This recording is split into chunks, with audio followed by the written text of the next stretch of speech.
বিজেপির সর্বভারতীয় সভাপতি নীতিন নবীন তিনি দুর্গাপুরে পৌঁছতেই কিন্তু বিজেপি কর্মী সমর্থকদের মানি ব্যাগ, পার্স, মোবাইল চুরি গিয়েছে। একেবারে চূড়ান্ত বিশৃঙ্খল একটা পরিস্থিতি তৈরি হয়েছে, এমনটাই খবর পাচ্ছি আমরা। নীতিন নবীন তিনি দুর্গাপুরে যেতেই চরম বিশৃঙ্খল পরিস্থিতি।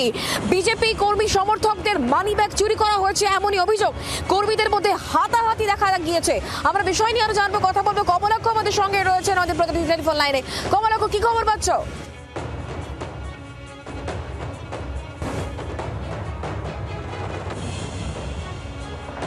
কথা বলবো কমলাক্ষের সঙ্গে, আমরা যোগাযোগ করতে পেরেছি। কমলাক্ষ, কি খবর পাচ্ছ? চূড়ান্ত বিশৃঙ্খল পরিস্থিতি, মানি ব্যাগ চুরি হয়ে যাচ্ছে, হাতাহাতিতে পড়ে যাচ্ছেন বিজেপি নেতাকর্মীরা, কি ছবি?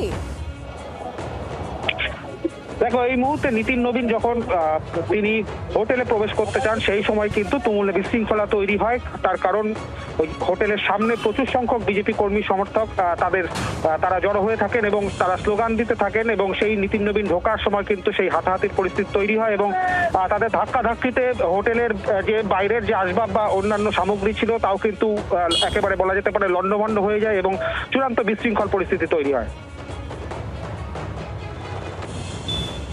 ধন্যবাদ কমলাক্ষ।